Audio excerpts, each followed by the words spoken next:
TV Telugu news channel కి స్వాగతం. తన భర్త రాజకీయ కుట్రకు బలి అయ్యారని ఢిల్లీ సీఎం కేజ్రీవాల్ భార్య సునీత ఆరోపించారు. టీడీపీ ఎంపీ మాగుంట శ్రీనివాసులురెడ్డి ఇచ్చిన స్టేట్మెంట్ ఆధారంగా కేజ్రీవాల్ ని అరెస్ట్ చేశారు. తన కొడుకు రాఘవను కాపాడుకునేందుకు శ్రీనివాసులు తప్పుడు స్టేట్మెంట్ ఇచ్చారని పేర్కొన్నారు. తన భర్త నిజాయితీపరుడని, ఆయనకు ప్రజలు మద్దతుగా నిలవకపోతే చదువుకున్న వారెవరూ రాజకీయాలకు వచ్చేందుకు సహించారని అన్నారు. नमस्कार। क्या आपको पता है कि केजरीवाल जी को गिरफ्तार क्यों किया है? केजरीवाल जी को एनडीए के एक एमपी के बयान पर गिरफ्तार किया है। उनका नाम है मगुंटा श्रीनिवासलू रेड्डी यानी एमएसआर। एमएसआर आंध्र प्रदेश से एनडीए के एक सांसद हैं। एमएसआर ने ऐसा क्या बयान दिया जिससे आपके मुख्यमंत्री केजरीवाल को गिरफ्तार कर लिया? 17 सितंबर 2022 को एमएसआर के ठिकानों पर ईडी की रेड हुई। उनसे पूछा गया कि क्या वो कभी केजरीवाल जी से मिले हैं। उन्होंने कहा, हाँ, मैं 16 मार्च 2021 को केजरीवाल जी से दिल्ली सचिवालय में उनके दफ्तर में मिला था।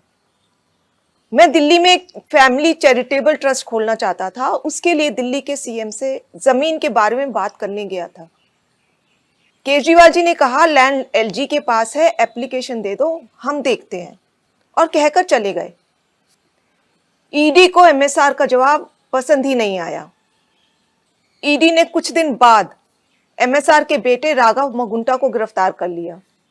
फिर से एमएसआर के और बयान लिए गए, मगर वो अपना पहले वाला बयान ही दोहराते रहे क्योंकि वही सच था, और उनके बेटे राघव रेड्डी की बेल खारिज होती रही। इस दौरान सदमे से राघव की पत्नी यानी एमएसआर की पुत्र वधू ने आत्महत्या करने की कोशिश की और उनकी बूढ़ी मां बहुत बीमार हो गई।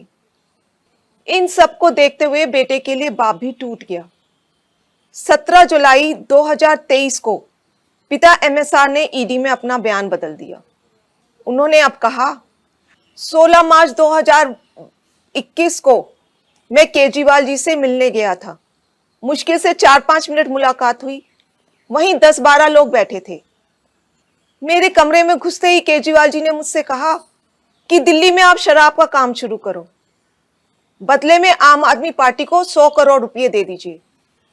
केजरीवाल जी से ये मेरी पहली और आखिरी मुलाकात थी। इस बयान के बाद अगले ही दिन एमएसआर के बेटे राघव रेड्डी को ईडी ने बेल दिलवा दी। जाहिर है कि एमएसआर का यह बयान झूठा है। वे खुद कह रहे हैं कि यह उनकी केजरीवाल जी से पहली और आखिरी मुलाकात थी। 10-12 लोग वहां बैठे थे। अगर किसी को किसी से पैसे मांगने भी थे तो वह क्या कोई किसी अजनबी से पहली मुलाकात में ही 10-12 लोगों के सामने इस तरह पैसे मांग लेगा? जाहिर है कि एमएसआर के बेटे और परिवार को 5 महीने बुरी तरह प्रताड़ित किया गया। इसीलिए एमएसआर ने अपने बेटे को बचाने के लिए झूठा बयान दिया, और इस बयान को देने के बाद 2 दिन में ही एमएसआर के बेटे को बेल मिल जाती है। इन सब बयानों से एक बात तो साफ हो गई कि अपने बेटे को जेल से निकलवाने के लिए एमएसआर ने झूठा बयान दिया। कोर्ट ने भी केजरीवाल जी को बेल देते हुए यही माना कि ईडी ने बेल का लॉलीपॉप देकर बयान लिया बिना किसी सबूत के। आपके बेटे केजरीवाल जी को एक गहरे राजनीतिक षड्यंत्र का शिकार बनाया गया है। वो एक सामान्य पढ़े लिखे देशभक्त और कट्टर ईमानदार व्यक्ति हैं। यदि आज आप उनके साथ खड़े नहीं हुए तो इस देश में पढ़े लिखे ईमानदार लोग कभी राजनीति में नहीं आएंगे। क्या मोदी जी केजरीवाल जी के साथ ठीक कर रहे हैं?